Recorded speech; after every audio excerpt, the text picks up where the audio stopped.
നമസ്കാരം, ഞാൻ ശാലു വിനു. എൻ്റെ ചാനലിലേക്ക് എല്ലാവർക്കും സ്വാഗതം. നമ്മൾ ഇന്നിവിടെ തയ്യാറാക്കാൻ പോകുന്നത് വളരെ ടേസ്റ്റി ആയിട്ടുള്ള ഒരു ഉരുളക്കിഴങ്ങ് മെഴുക്ക് പുരട്ടിയാണ്. ചിലയിടങ്ങളിൽ അതിന് ഉരുളക്കിഴങ്ങ് ഉപ്പേരി എന്നും പറയും. അപ്പം നമുക്ക് നോക്കാം ഇതെങ്ങനെയാണ് തയ്യാറാക്കുന്നത്, എന്തൊക്കെയാണ് ഇൻഗ്രീഡിയൻസ് എന്ന്. ഞാനിവിടെ ഒരു 3 വലിയ ഉരുളക്കിഴങ്ങ് ക്യൂബായിട്ട് കട്ട് ചെയ്തെടുത്തിട്ടുണ്ട്. ഒരു ചെറിയ സവാള കട്ട് ചെയ്തെടുത്തിട്ടുണ്ട്. ഒരു 7 മുതൽ 8 വരെ വെളുത്തുള്ളി അല്ലി എടുത്തിട്ടുണ്ട്. പിന്നെ കറിവേപ്പില, വറ്റൽമുളക് ഒരു 3-4 എണ്ണം, 1/2 ടീസ്പൂൺ മഞ്ഞൾപ്പൊടി, 1 ടീസ്പൂൺ കാശ്മീരി ചില്ലി പൗഡർ. നമുക്ക് ആദ്യം ഒരു ഇടികല്ലിലേക്ക്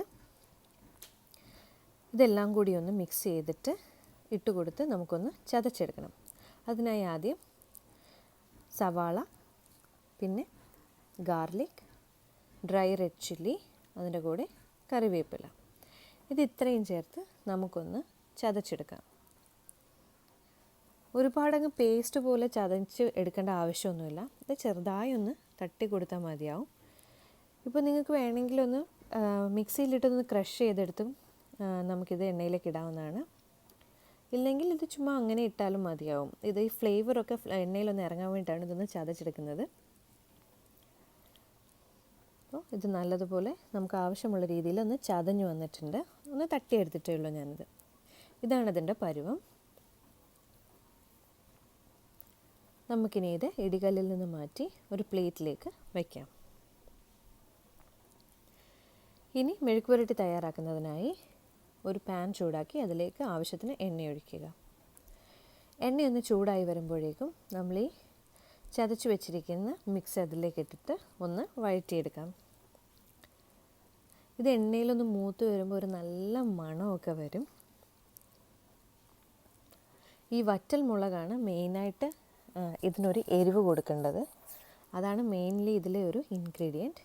ഇത് വേഗം ഒന്ന് വഴണ്ട് വരാൻ വേണ്ടിയിട്ട് നമുക്ക് കുറച്ച് ഉപ്പ് ചേർത്ത് കൊടുക്കാം. അപ്പോൾ ഈ സവാളയൊക്കെ നല്ലപോലെ പെട്ടെന്നൊന്ന് വഴണ്ട് കിട്ടും നമുക്ക്.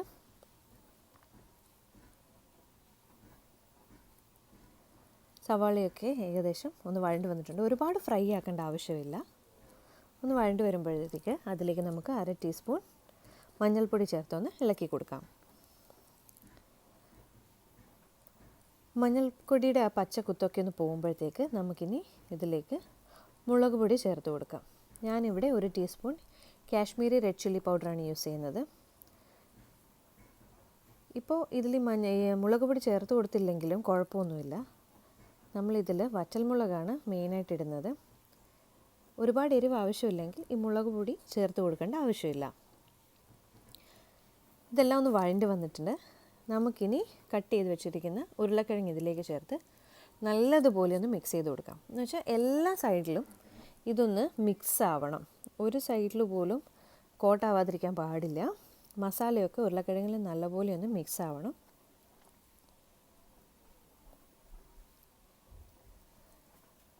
മസാലയൊക്കെ മിക്സ് ആയിട്ടുണ്ട്. നമുക്കിനി ഇതൊന്ന് മൂടി വെച്ച് വേവിച്ചെടുക്കാം. 2 മിനിറ്റായി. നമുക്കിതൊന്ന് തുറന്ന് കൊടുക്കാം. ഇതൊന്ന് ഇളക്കി നോക്കാം. ഇതിലേക്ക് ഒട്ടും വെള്ളം ചേർക്കാൻ പാടില്ല. ചിലർ ആദ്യമേ ഈ ഉരുളക്കിഴങ്ങ് വേവിച്ച് വെള്ളം വെച്ച് വേവിച്ചിട്ടാണ് ഇത് ചെയ്യുന്നത്. ഇത് ആക്ച്വലി ഇത് സ്റ്റീമിലിരുന്ന ആവിയിൽ വേവുമ്പോഴാണ് ഉരുളക്കിഴങ്ങിൻ്റെ ടേസ്റ്റ് ശരിക്ക് വരുന്നത്. വീണ്ടും നമുക്കൊന്ന് മൂടി വെച്ച് വേവിക്കാം.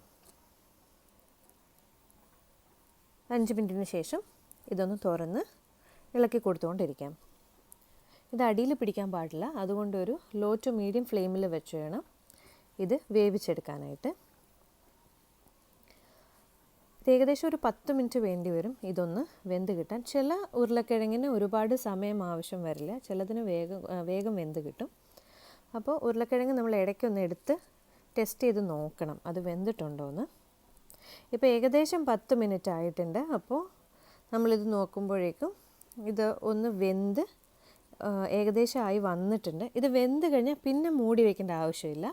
ഇത് തുറന്ന് വെച്ച് തന്നെ നമുക്ക് മെഴുക്ക് പുരട്ടിയാക്കി എടുക്കാവുന്നതാണ്. ഒന്ന് ടെസ്റ്റ് ചെയ്ത് നോക്കാം. ഇത് ഉരുളക്കിഴങ്ങൊക്കെ വെന്തിട്ടുണ്ട്. കുറച്ചുകൂടെ ഒന്ന് നമുക്ക് വേവിച്ചെടുക്കാം. അതിനായി ഇതൊന്ന് മൂടി വെച്ചിട്ട് 1 മിനിറ്റിന് ശേഷം നമുക്കൊന്ന് തുറന്ന് നോക്കാം. ഇപ്പോൾ ഇത് നല്ല പാകത്തിന് വെന്ത് വന്നിട്ടുണ്ട്. ഇനി നമുക്കിത് തുറന്നു വെച്ച് തന്നെ ഫ്രൈ ചെയ്തെടുക്കാം. നിങ്ങൾക്ക് നല്ല ക്രിസ്പി ആയി വേണമെന്നുണ്ടെങ്കിൽ കുറച്ചുകൂടെ നേരം ഇതിലേക്ക് ഇട്ടിട്ട് നമുക്കിതിങ്ങനെ ഒന്ന് ഇളക്കി കൊടുത്തുകൊണ്ടിരിക്കാം. ഇല്ല സോഫ്റ്റായിട്ട് വേണമെന്നുണ്ടെങ്കിൽ ഉടനെ തന്നെ നമുക്കിത് ഓഫ് ചെയ്ത് സെർവ് ചെയ്യാവുന്നതാണ്. ഞാനിവിടെ ഒരു മീഡിയം സൈസ് ക്രിസ്പി ആയിട്ടാണ് എടുക്കുന്നത്. ഒരുപാട് ക്രിസ്പി ആക്കുന്നുമില്ല.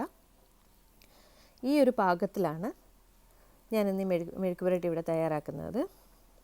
നല്ല സ്മെല്ലൊക്കെ വരും ഈ ഒരു സമയത്ത്. ഈ മസാലയെല്ലാം ഇതിൽ കോട്ടായി ഈ ആവിയിൽ വെന്ത് വന്നിരിക്കുന്ന ഈ ഉരുളക്കിഴങ്ങിൻ്റെ ഒരു ടേസ്റ്റ് ഒരു അപാര ടേസ്റ്റാണ് കേട്ടോ. നമ്മുടെ ഉരുളക്കിഴങ്ങ് മെഴുക്ക് പുരട്ടി തയ്യാറായിട്ടുണ്ട്. ചമ്മന്തി ഈ ഒരു ഉരുളക്കിഴങ്ങ് മെഴുക്ക് പുരട്ടി ഉണ്ടെങ്കിൽ ചോറ് കഴിച്ചിട്ടേയിരിക്കും, നമുക്ക് നിർത്താനേ പറ്റില്ല. അപ്പോൾ നമ്മുടെ ഉരുളക്കിഴങ്ങ് മെഴുക്ക് പുരട്ടി നമുക്ക് പാനിൽ നിന്ന് ഒരു സെർവിങ് ഡിഷിലേക്ക് മാറ്റാം. സ്വാദിഷ്ടമായിട്ടുള്ള ഉരുളക്കിഴങ്ങ് മെഴുക്ക് പുരട്ടി റെഡി ആയി കഴിഞ്ഞു. ഇതിലെ ഓരോ പീസിനും അത്ര ടേസ്റ്റാണുള്ളത്, വളരെ ടേസ്റ്റിയാണ്. നിങ്ങൾ പല രീതിയിൽ ഉരുളക്കിഴങ്ങ് മെഴുക്ക് പുരട്ടി ഉണ്ടാക്കിയിട്ടുണ്ടാവും. ഈ രീതിയിൽ എല്ലാവരും ഒന്ന് ട്രൈ ചെയ്ത് നോക്കുക. എനിക്ക് ഉറപ്പാണ് നിങ്ങൾക്ക് എല്ലാവർക്കും ഇത് ഇഷ്ടമാവും എന്നുള്ളത്. ഇഷ്ടമായി കഴിഞ്ഞാൽ അഭിപ്രായം അറിയിക്കാൻ മറക്കണ്ട. മാത്രമല്ല എൻ്റെ ചാനലൊന്ന് സബ്സ്ക്രൈബ് ചെയ്ത് ലൈക്ക് ചെയ്ത് ഷെയർ ചെയ്യുകയും വേണം കേട്ടോ. Thank you.